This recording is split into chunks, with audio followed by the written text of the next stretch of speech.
आप सबका स्वागत है हमारे डिफरेंट एजुकेशन के यूट्यूब चैनल पर। और आज हम लेके आए हैं समसाइकी यानी करंट अफेयर्स की नई क्लास, जो क्लास आपकी कंपटीशन के एग्जाम में काफी इंपॉर्टेंट रहती है। तो दोस्तों, जिसने हमारी अगस्त के लास्ट वीक की हमारी समसाइकी की वीडियो नहीं देखी है, ऊपर आई बटन को क्लिक करके वो वीडियो देख सकता है। और हमारी इसी तरह वीडियो को पसंद करते रहिए, लाइक करते रहिए और इस वीडियो को भी पूरा देखिए और अपने नॉलेज को बढ़ाइए। तो आइए स्टार्ट करते हैं आज का हमारा पहला क्वेश्चन। दोस्तों, आज का सबसे इंपॉर्टेंट क्वेश्चन, भारत चीन तनाव में केंद्र सरकार ने कितनी ऐप्स पर प्रतिबंध लगा दिया है या उसे बैन कर दिया है। भारत और चीन में काफी समय से तनाव चल रहा है, तो उसके कारण केंद्र सरकार यानी भारत की केंद्र सरकार ने कितनी चीन की ऐप्स पर बैन लगा दिया है। Option A 119 apps, option B 118, option C 120 या option D 121। A, B, C या डी चारों में से राइट आंसर कौन सा होगा? कितनी ऐप्स पर प्रतिबंध या बैन लगा दिया गया है? तो राइट आंसर होगा हमारा 118 ऐप्स यानी बी ऑप्शन। इसकी जानकारी किसने दी है? केंद्र सरकार के सूचना मंत्रालय ने। सूचना मंत्रालय ने इसकी सूचना दी है कि चीन की 118 ऐप, मोबाइल ऐप, उसे बैन कर दिया गया है। और उसमें से सबसे मुख्य कौन सी ऐप है? पबजी, जिसके बारे में आप सब जानते होंगे कि पबजी गेम जिसे आजकल हर व्यक्ति खेलने लग गया था, तो इस ऐप को प्रतिबंध कर दिया गया है भारत सरकार के द्वारा। इस ऐप के समेत 118 ऐप्स को, पबजी सहित 118 को बैन कर दिया गया है 2 सितंबर 2020 को। केंद्र सरकार ने भारत चीन तनाव के चलते काफी समय से तनाव चल रहा है, उससे पहले यह भारत की तीसरी डिजिटल स्ट्राइक है। तीसरी डिजिटल स्ट्राइक जो चीन के खिलाफ। इससे पहले भारत 59 ऐप को बैन कर चुका है, जिसमें मुख्य थी ऐप टिकटॉक, हेलो, एग्जाम्पल सहित कई ऐपें थी जो पहले टिकटॉक इसे बैन कर दिया गया। अब उसके कुछ समय बाद 118 ऐप्स, जिसमें मुख्य है पबजी मोबाइल को बैन कर दिया गया है। भारत के सूचना मंत्रालय ने यह सूचना दी है। भारत चीन तनाव को चलते हुए भारत ने तीसरी डिजिटल स्ट्राइक। दोस्तों, अब देखते हैं भारत से जुड़ा हुआ एक मुख्य क्वेश्चन, हमारा सेकंड क्वेश्चन। पूर्व राष्ट्रपति प्रणब मुखर्जी का निधन हुआ, वह कब से कब तक राष्ट्रपति रह चुके हैं? प्रणब मुखर्जी, जिन्हें आप सब जानते होंगे, भारत के राष्ट्रपति रह चुके हैं। तो इनका निधन हुआ है, तो वह कब से कब तक राष्ट्रपति रह चुके हैं? ऑप्शन ए 2015 से 2019, ऑप्शन बी 2010 से 2014, ऑप्शन सी 2011 से 2015 या ऑप्शन डी 2012 से 2017। तो राइट आंसर होगा ऑप्शन डी यानी 2012 से 2017 राष्ट्रपति रह चुके हैं। तो उनका निधन कब हुआ? 31 अगस्त 2020 को उनका निधन हुआ। और दिल्ली के आर्मी हॉस्पिटल में,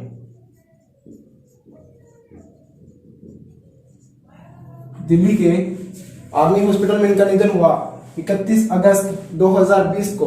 तो इन्हें क्या दिक्कत थी, किस बीमारी के मरीज थे? तो हाल ही में ये कोरोना पॉजिटिव भी थे, इनकी सर्जरी भी हुई थी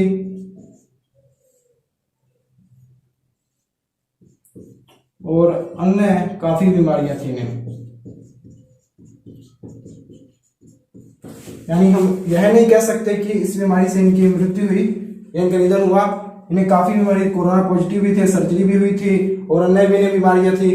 इस कारण दिल्ली के आर्मी हॉस्पिटल में 31 अगस्त 2020 को इनका निधन हो गया। तो इनके बारे में बात करें, भारत के पूर्व राष्ट्रपति रह चुके हैं। 2012 में इन्होंने पद संभाला था और 2017 तक अपने राष्ट्रपति के पद पर रहे थे।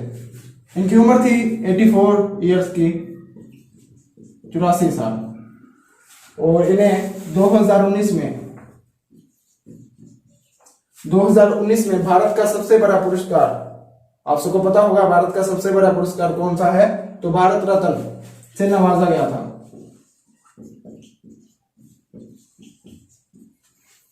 – 2019 में भारत रत्न से इन्हें नवाजा गया था। और यह 11 दिसंबर 1935 में इनका जन्म हुआ था और निधन हुआ 31 अगस्त 2020 को, जिसकी चर्चा हम पहले भी कर चुके हैं। 11 दिसंबर 1935 में जन्म हुआ, 31 अगस्त 2020 में इनका निधन हो गया। और यह लेक्चरर भी रहे हैं कॉलेज में पॉलिटिकल साइंस के, और इसके साथ साथ क्लर्क भी रह चुके हैं। और उसके बाद 2012 में राष्ट्रपति पद पर रहे। 2017 में इनका कार्यकाल खत्म हो गया। 84 वर्ष की उम्र थी इनकी और इनका निधन हो गया कोरोना और सर्जरी अन्य बीमारियों के कारण। 31 अगस्त 2020 को 11 दिसंबर 1935 में इनका जन्म हुआ था। 31 अगस्त 2020 को इनका निधन हो गया और इस कारण के मृत्यु पर भारत सरकार ने एक दिन का शोक रखा था और जिस कारण सभी ऑफिस, सभी छुट्टी, कचहरी आदि ऑफिसों में छुट्टी रखी गई थी। और 2012 से 2017 तक इनका कार्यकाल था। तो आइए दोस्तों, अब देखते हैं भारत से जुड़ा हुआ इंपॉर्टेंट क्वेश्चन। हमारा तीसरा क्वेश्चन, किस देश ने भारत के 1000 वर्ग किलोमीटर पर पिछले कुछ महीनों में नियंत्रण हासिल कर लिया है? यानी किस देश ने भारत के 1000 वर्ग किलोमीटर एरिया पर अपना कब्जा या नियंत्रण कर लिया है पिछले कुछ समय में? Option A Pakistan, option B Bangladesh, option C चीन या ऑप्शन डी भूटान। तो राइट आंसर होगा ऑप्शन सी यानी चीन।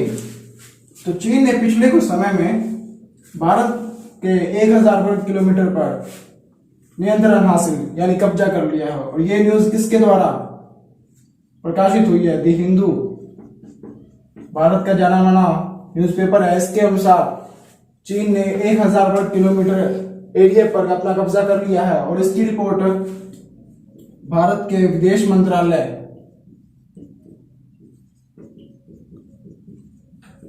मंत्रालय के एक प्रमुख अधिकारी ने भी दे दी है।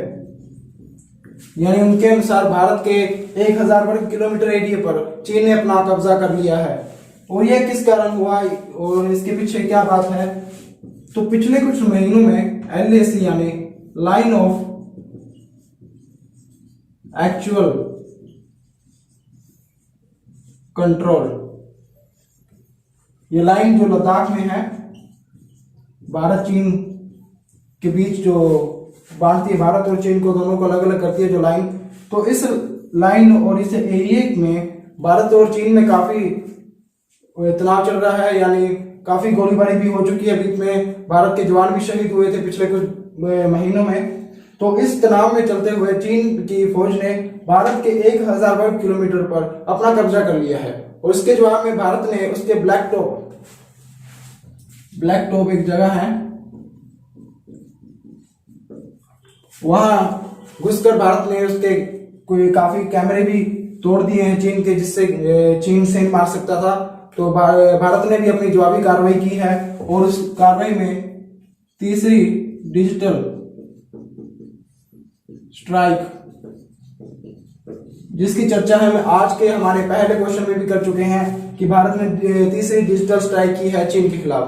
तो चीन ने अपना 1000 वर्ग किलोमीटर पर अपना कब्जा कर लिया है भारत के। उसके जवाब में भारत ने भी चीन में गोलीबारी की है। ब्लैक टॉप पे जाकर भारत ने वहां उनके कैमरे आदि तोड़ दिए हैं और तीसरी डिजिटल स्ट्राइक केंद्र सरकार की ओर से की गई है। पहले की गई थी 59 ऐपों पर, जिसमें मुख्यतः टिकटॉक को बैन किया गया था और अब 119 ऐपों को प्ले स्टोर यानी भारत के प्ले स्टोर से हटाया गया है, जिसमें पबजी मुख्य थी। वही दोस्तों, अब देखते हैं लेबनान से जुड़ा हुआ एक क्वेश्चन, हमारा चौथा question.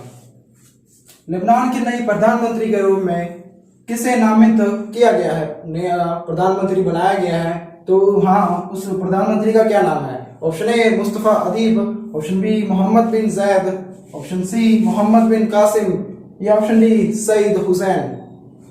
Mustafa Adib, Mohammed bin Zayed, Muhammad bin Qasim और सईद हुसैन। चारों में से राइट आंसर कौन सा होगा?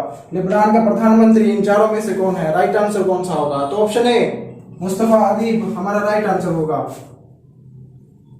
तो इन्हें नया प्रधानमंत्री बनाना के कारण क्या था? सबसे बड़ा कारण बेरूत धमाका। लेबनान के पूर्व प्रधानमंत्री थे साद अल हैरीनी। इन्हें क्यों इस्तीफा देना पड़ा? इनकी सरकार में क्या दिक्कत आ गई थी जो इन्हें इस्तीफा देना पड़ा और नए प्रधानमंत्री मुस्तफा अदीब को बनाया गया? तो इसका सबसे बड़ा कारण था बेरूत धमाका, जो पिछले ही महीने में हम पिछले भी अगस्त की जो करंट अफेयर्स की क्लास थी उनमें काफी बार चर्चा कर चुके हैं लेबनान की बेरूत धमाके की। तो एक बार और चर्चा करते हैं। 2750 टन अमोनियम नाइट्रेट था।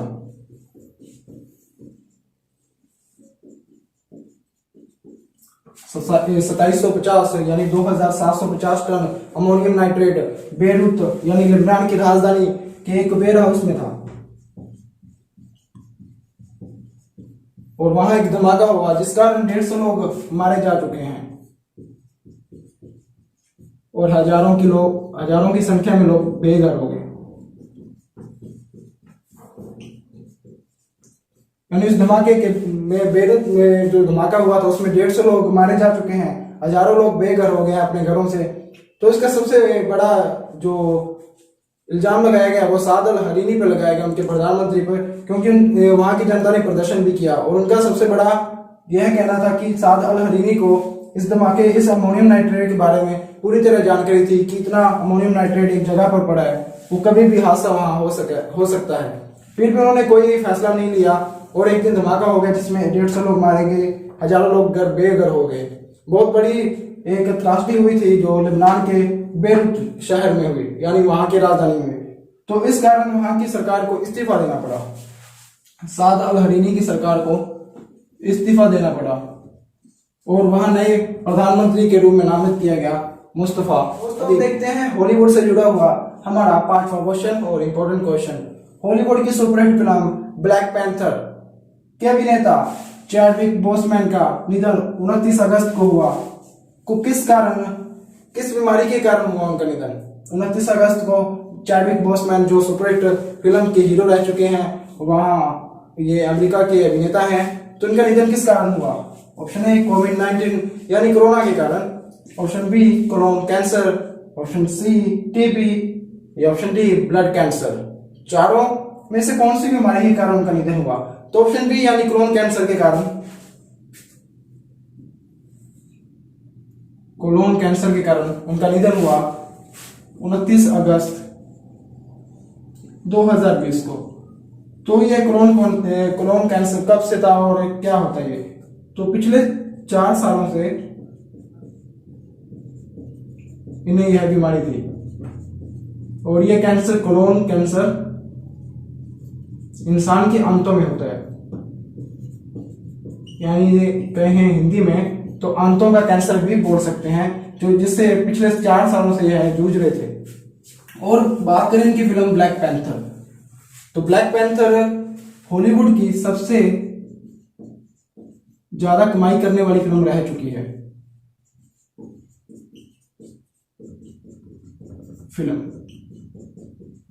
किसी समय में चैडविक बोसमैन की ब्लैक पैंथर फिल्म हॉलीवुड की सबसे ज्यादा कमाई करने वाली फिल्म रह चुकी है और इन्हें ऑस्कर में भी नामांकित किया गया था। यानी फिल्मी जगत हॉलीवुड, बॉलीवुड या किसी भी बात करें किसी भी देश की, तो सबसे बड़ी जो है ऑस्कर ही माना जाता है। सबसे बड़ा इनाम जो फिल्मी जगत का माना जाता है ऑस्कर माना जाता है, उसमें भी इस फिल्म को नामांकित किया गया था ब्लैक पैंथर। तो चैडविक बोसमैन 29 अगस्त को इनका निधन हो गया। पिछले 4 साल से यह जूझ रहे थे इस बीमारी से, जो आंतों में कैंसर होता है, कोलोन कैंसर होता है, उसके कारण यह बोसमैन यानी चैडविक बोसमैन का निधन 29 अगस्त 2020 को कोलोन कैंसर के कारण हो गया। दोस्तों अब देखते हैं आज का हमारा छठा क्वेश्चन। भारत के किस राज्य में देश की सबसे पहली समुद्री एम्बुलेंस सेवा शुरू की गई है? पहली समुद्री एम्बुलेंस सेवा शुरू की है भारत के किस राज्य में शुरू की गई है ये? तो option A Maharashtra, option B Paschim Bengal, option C Kerala या option D Goa. Option A Maharashtra, B Paschim Bengal, C Kerala या डी गोवा। तो चारों में से हमारा राइट आंसर होगा ऑप्शन सी यानी केरल। तो केरल में भारत की सबसे पहली समुद्री एम्बुलेंस सेवा की शुरुआत की गई है और यह किस जिले में है? तिरुवनंतपुरम जिले में इसकी शुरुआत की गई है और 3 एम्बुलेंस होंगी ये। इसकी शुरुआत केरल में की गई है। तो केरल राज्य सरकार द्वारा यह अहम कार्य किया जा रहा है। केरल की सरकार राज्य सरकार द्वारा यह कार्य किया गया है कि समुद्री एम्बुलेंस सेवा शुरू की गई है और इसमें 3 एम्बुलेंस होगी जो समुद्री मछुआरे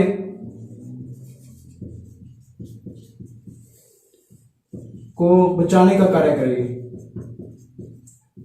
यानी प्रतिदिन मछुआरों से दुर्घटना होती रहती है समुद्र में, तो उनको बचाने के लिए केरल सरकार ने मछुआरों को बचाने के लिए 3 एम्बुलेंस बनाई गई है जिसमें अनेक सुविधाएं होंगी। समुद्री एम्बुलेंस सेवा शुरू की गई है जो मछुआरों को बचाने में अहम भूमिका निभाएगी और यह केरल सरकार द्वारा कार्य, केरल की राज्य सरकार द्वारा यह कार्य किया जा रहा है। वही दोस्तों अब देखते हैं आज का हमारा 7वां क्वेश्चन। किस देश के प्रधानमंत्री शिंजो आबे ने अपने पद से इस्तीफा दे दिया है? किस देश के प्रधानमंत्री शिंजो आबे ने अपने पद से इस्तीफा दे दिया है? ऑप्शन ए चीन, ऑप्शन बी दक्षिण अफ्रीका, ऑप्शन सी जापान या ऑप्शन डी ऑस्ट्रेलिया। ए, बी, सी या डी चारों में से राइट आंसर कौन सा होगा? शिंजो आबे ने अपने प्रधानमंत्री के पद से इस्तीफा दिया है, वह किस देश के प्रधानमंत्री थे? तो ऑप्शन सी यानी जापान इसका राइट आंसर होगा। शिंजो आबे ने 28 अगस्त 2020 को अपने पद से इस्तीफा दे दिया है। इसका कारण था पिछले कुछ समय से वह बीमार चल रहे हैं। उनकी बीमारी का कारण है आंतों में समस्या।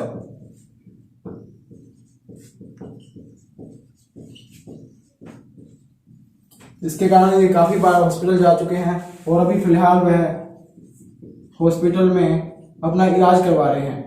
तो इसी कारण वह 28 अगस्त को इन्होंने पद से इस्तीफा दे दिया है अपने प्रधानमंत्री के पद से। लेकिन जब तक वर्तमान में वह प्रधानमंत्री हैं, वर्तमान में है वह प्रधानमंत्री, और जब तक नया प्रधानमंत्री नहीं चुना जाएगा, नया पीएम चुना, तो नया प्रधानमंत्री वहां नहीं चुना जाएगा तब तक शिंजो आबे ही वहां के प्रधानमंत्री रहेंगे।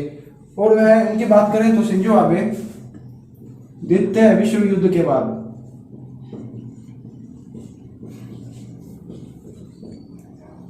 सबसे अधिक समय तक प्रधानमंत्री रहने वाले वहां के प्रधानमंत्री हैं। यानी जापान के इतिहास में सबसे ज्यादा प्रधानमंत्री रहने का कार्यकाल जो है वह शिंजो आबे के नाम है। तो अब उन्हें जो आंतों में समस्या के कारण अपने पद से 28 अगस्त 2020 को अपने पद से उन्होंने इस्तीफा दे दिया है। आइए दोस्तों अब देखते हैं आज का हमारा 8वां क्वेश्चन। खिलाड़ी माइक ब्रायन और बॉब ब्रायन ने संन्यास लेने की घोषणा की है, वह किस खेल से जुड़े थे? तो इनके बारे में आप जानते होंगे, माइक ब्रायन और बॉब ब्रायन यह संन्यास दोनों ने लिया है, तो वह किस खेल से जुड़े हुए थे? Option A hockey, option B cricket, option C basketball या option D tennis. A hockey, B cricket, C basketball या डी टेनिस। तो राइट आंसर होगा हमारा लास्ट ऑप्शन यानी टेनिस। टेनिस से यह जुड़े हुए थे। यह दोनों भाई हैं, यानी माइक ब्रायन और बॉब ब्रायन दोनों भाई हैं। तो इन्होंने साथ में ही संन्यास लेने की घोषणा की है। टेनिस से वह जुड़े हुए थे, तो अमेरिका देश के वह रहने वाले हैं। इन्होंने अपने साथ खेलते हुए बहुत अवार्ड्स और ट्रॉफियां भी जीती हैं, जिसमें 119 ट्रॉफी शामिल है। और यह 119 ट्रॉफी किसमें जीती? 26 सीजन में, यानी 26 सीजनों में यह 119 ट्रॉफी जीत चुके हैं। और उसमें एक सबसे बड़ी ट्रॉफी या मेडल भी शामिल है, तो ओलंपिक का gold medal, Olympic gold medal जीत चुके हैं ये दोनों भाई। माइक ब्रायन और Bob Bryan Olympic gold medalist भी हैं। 26 सीजन में 119 ट्रॉफी जीत चुके हैं और इन्होंने अमेरिका के लिए खेले हैं, यह टेनिस खेले हैं। दोनों भाइयों ने हाल ही में संन्यास लेने की घोषणा कर दी है। आइए फ्रेंड्स, अब देखते हैं आज का हमारा 9वां क्वेश्चन। केविन मेयर ने अगस्त 2020 में किस सोशल मीडिया कंपनी के पद से इस्तीफा दे दिया है? केविन मेयर ने अगस्त 2020 में किस सोशल मीडिया कंपनी के पद से इस्तीफा दे दिया है? Option A Twitter, option B TikTok, option C Instagram, option D Facebook. Facebook, Instagram, Twitter, TikTok, चारों में से कौन सा राइट आंसर होगा? तो दोस्तों राइट आंसर होगा ऑप्शन बी यानी टिकटॉक। तो यह टिकटॉक के सीईओ थे और इस पद से इन्होंने इस्तीफा दे दिया है अगस्त में। और इसका सबसे बड़े कारण है विश्व के 2 बड़े देशों द्वारा टिकटॉक को साइड में करना या उसे बैन करना। पहला भारत, जिसने पूरी तरह बैन कर दिया है टिकटॉक को, जिसके कारण टिकटॉक को बहुत बड़ा जो कह सकते हैं उसमें कमाई में बहुत बड़ा अंतर हुआ, उसकी कमाई बहुत घट गई है। तो भारत में टिकटॉक को बैन करने के बाद टिकटॉक पर बहुत ज्यादा प्रेशर हो गया था। उसके बाद दूसरा कारण था यूएसए यानी अमेरिका। तो वहां अभी तक बैन तो नहीं किया, लेकिन वहां के जो राष्ट्रपति हैं डोनाल्ड ट्रंप, तो उनके द्वारा टिकटॉक को चेतावनी दी गई है कि अगर 90 दिनों के अंदर टिकटॉक का जो सारा बिजनेस है अमेरिका की किसी कंपनी को नहीं दिया गया तो अमेरिका में भी टिकटॉक बैन कर दी जाएगी। यानी उन्होंने खुलकर एक प्रेस कॉन्फ्रेंस में टिकटॉक को चेतावनी दी है कि डोनाल्ड ट्रंप ने यह कहा है कि 90 दिन के अंदर अगर टिकटॉक ने अपना सारा बिजनेस किसी अमेरिकी कंपनी को नहीं दिया गया तो अमेरिका में टिकटॉक को बैन कर दिया जाएगा। तो दोस्तों अब देखते हैं आज का हमारा 10th क्वेश्चन यानी 10वां क्वेश्चन। भारत ने किस देश में होने वाले बहुपक्षीय युद्धाभ्यास काउकाज 2020 में जाने से मना कर दिया है? यानी किस देश में एक बहुपक्षीय युद्धाभ्यास होना था जिसमें कई देश शामिल होने थे, काउकाज जिसका नाम था, तो वहां जाने से भारत ने मना कर दिया है। ए रूस, बी ऑस्ट्रेलिया, सी चीन या डी अमेरिका। तो राइट आंसर होगा ऑप्शन ए यानी रूस। रूस के एक जगह है वहां अस्त्रखान, तो वहां एक युद्धाभ्यास होना था बहुपक्षीय जिसका नाम था काउकाज 2020 और उसमें वायुसेना, थल सेना और तीसरी जल सेना, इन तीनों सेनाओं का युद्ध अभ्यास वहां होना था काउकाज 2020 मिशन के तहत। और 15 सितंबर से 26 सितंबर तक यह कार्य होना था। अभी होएगा भी ये काउकाज 2020, लेकिन भारत उसमें नहीं शामिल होगा क्योंकि काउकाज में रूस ने पाकिस्तान और चीन दोनों को आमंत्रित भी किया है। यानी भारत के सबसे 2 बड़े दुश्मन देश पाकिस्तान और चीन, इन दोनों देशों को वहां पर आमंत्रित किया है शामिल होने के लिए। तो यह दोनों देश वहां शामिल होंगे, तो जिसके कारण भारत ने वहां जाने से मना कर दिया है क्योंकि चीन से काफी तनाव चल रहा है, पाकिस्तान से तो पहले का ही है और चीन में पिछले कुछ समय से भारत का काफी विवाद यानी तनाव चल रहा है LAC पर यानी लाइन ऑफ एक्चुअल कंट्रोल पर, और वहां चीन ने 1000 वर्ग किलोमीटर पर कब्जा भी कर लिया है। तो जिसके कारण भारत ने काउकाज 2020 में जाने से साफ मना कर। दोस्तों अब देखते हैं आज का हमारा 11वां क्वेश्चन जो भारतीय राजनीति से जुड़ा हुआ है। कोरोना महामारी के दौरान संसद का मानसून सत्र कब से होगा? ऑप्शन ए 11 सितंबर, ऑप्शन बी 13 सितंबर, ऑप्शन सी 14 सितंबर या ऑप्शन डी 15 सितंबर। राइट आंसर होगा ऑप्शन सी यानी 14 सितंबर। तो 14 सितंबर को मानसून सत्र की शुरुआत होगी। और लोकसभा के जो अध्यक्ष उनका नाम है ओम बिरला। उन्होंने यह कहा है कि तमाम मंत्री, सांसद, मंत्री और मीडिया प्रतिनिधि इन सब का पहले यानी सत्र से पहले कोरोना टेस्ट होगा और उसके बाद ही इन्हें सत्र में उपस्थित होने की मंजूरी मिलेगी, वहां पहुंचने की मंजूरी मिलेगी। मतलब पहले इन्हें कोरोना टेस्ट करवाना पड़ेगा और इसी दिन ही राज्यसभा का सत्र भी शुरू होगा, मानसून सत्र शुरू होगा। तो अब कोरोना महामारी के दौरान मानसून सत्र 14 सितंबर से शुरू हो रहा है और सुबह 14 सितंबर की सुबह 9 बजे राष्ट्रपति द्वारा संसद आहूत होगी और राष्ट्रपति हमारे कौन है? रामनाथ कोविंद, वर्तमान राष्ट्रपति। भूतकाल में राष्ट्रपति थे प्रणब मुखर्जी, जिनके बारे में आप जानते हैं, उनका हाल ही में निधन हो गया है। आइए देखते हैं अब हमारा 12वां क्वेश्चन। किस राज्य में सी प्लेन की शुरुआत अक्टूबर में होनी है? Option A Haryana, option B Gujarat, option C Manipur या ऑप्शन डी तमिलनाडु। हरियाणा, गुजरात और मणिपुर या तमिलनाडु में से राइट आंसर कौन सा होगा? ए, बी, सी या डी? सी प्लेन की शुरुआत अक्टूबर में किस राज्य में हो रही है? राइट आंसर होगा हमारा गुजरात। गुजरात के सीएम व नागरिक उड्डयन अधिकारी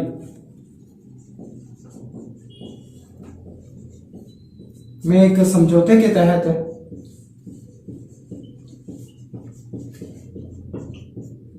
इन दोनों में समझौता हुआ है। वहां के गुजरात के सीएम यानी मुख्यमंत्री और वहां के नागरिक उड्डयन अधिकारी में समझौता हुआ है कि 31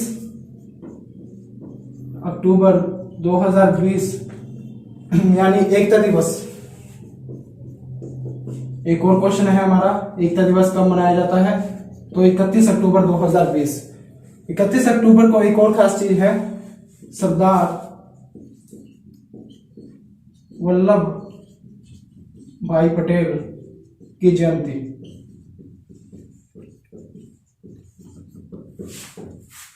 तो 31 अक्टूबर 2020 वहां एकता दिवस और सरदार वल्लभ भाई पटेल की जयंती पर सी प्लेन की शुरुआत की जाएगी। और सी प्लेन की शुरुआत किस कारण? सबसे बड़ा कारण है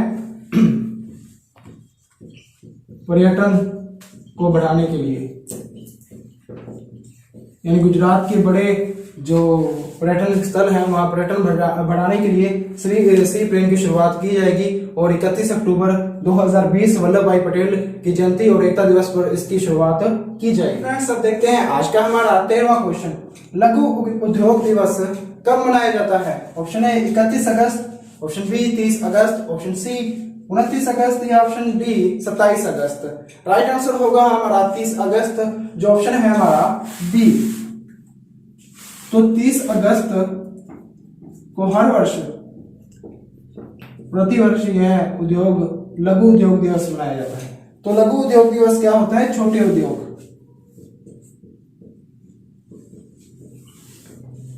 तो हाल ही में कोरोना यानी कोविड-19 का दौर है और आप सबको पता है कि लघु उद्योग है उसकी बहुत बुरी हालत हो चुकी है कोरोना के कारण। और इसकी समय समय पर भारत की केंद्र सरकार द्वारा जो सूचनाएं जारी की जाती है तो उसमें लघु उद्योग का बहुत स्तर गिर चुका है, मतलब बहुत बुरी हालत हो चुकी है। तो इसलिए इस वर्ष की 30 अगस्त को जो ये मनाया जाता है तो इसकी थीम क्या रखी गई है? लघु उद्योग को कोविड-19 में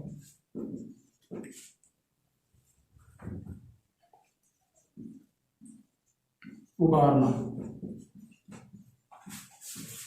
तो लघु उद्योग दिवस इस वर्ष की थीम रखी गई है कोरोना के जो दौर है उसमें लघु उद्योग को उभारना, क्योंकि बुरी हालत हो चुकी है, बड़े उद्योगों की बुरी हालत है और छोटे उद्योगों की। भारत की जीडीपी भी गिर चुकी है, जो -23 पे आ चुकी है। तो इस कारण लघु उद्योगों की बहुत बुरी हालत है। 30 अगस्त को मनाया जाता है। इस वर्ष की थीम रखी गई है कोविड-19 में लघु उद्योगों को। दोस्तों अब देखते हैं आज का हमारा सेकंड लास्ट क्वेश्चन, यानी 14वां क्वेश्चन। मेजर ध्यानचंद विजय पथ योजना की शुरुआत किस राज्य में की गई है? तो इनके बारे में तो आप जानते होंगे, हॉकी का जादूगर मेजर ध्यानचंद को कहा जाता है। तो इनके नाम पर विजय पथ की शुरुआत की गई है योजना, वह किस राज्य में की गई है? ए उत्तर प्रदेश, बी राजस्थान, सी गुजरात या डी मणिपुर। राइट आंसर होगा ए ऑप्शन उत्तर प्रदेश। तो उत्तर प्रदेश में इसकी शुरुआत की गई है। और इसमें क्या क्या मतलब योजना में क्या प्रस्ताव रखा गया है?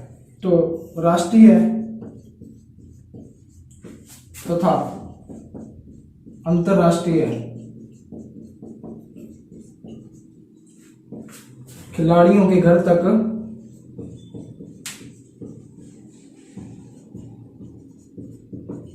सड़कें। तो राष्ट्रीय और अंतर्राष्ट्रीय जो खिलाड़ी हैं उत्तर प्रदेश के, उनके घर तक नई सड़कें का निर्माण किया जाएगा, जिसकी योजना का नाम है विजय पथ योजना, मेजर ध्यानचंद विजय पथ योजना। मेजर ध्यानचंद जो हॉकी के जादूगर हैं, उनके नाम पर यह इस योजना का नाम रखा गया। फ्रेंड्स अब देखते हैं आज का हमारा अंतिम क्वेश्चन, यानी 15वां क्वेश्चन। वर्ष 2020-21 की पहली तिमाही में जीडीपी में कितनी गिरावट हुई है? जीडीपी यानी सकल घरेलू उत्पाद में कितनी गिरावट हुई है? Option A 10.9%, option B 3.9%, option C 2.3% या ऑप्शन डी 23.9%। राइट आंसर होगा ऑप्शन डी यानी 23.9%। बहुत चुकाने वाली है गिरावट साबित हुई है, क्योंकि 1947 यानी आजादी के बाद पहली बार भारत की जीडीपी यानी सकल घरेलू उत्पाद की गिरावट 23.9% पहुंची है। 70 सालों में पहली बार इसका कारण यह भी है, पहले क्योंकि भारत में मंदी का दौर था, उसके बाद कोरोना काल आया, जिसके हम पिछले क्वेश्चनों में भी चर्चा कर चुके हैं। लघु उद्योग और बड़े उद्योग समाप्त होने की कगार पर हैं और बुरी तरह उनकी हालत हो चुकी है। इसके कारण भारत की जीडीपी 23.9 पर पहुंच गई है, -23.9 पर पहुंच गई है वो, और जो कि वो बहुत भयानक है, क्योंकि भारत को इसमें वापस अच्छी स्थिति में पहुंचने में 4 से 5 साल लग जाएंगे, और वो भी एक अंदाजा है, क्योंकि इससे ज्यादा भी साल लग सकते हैं।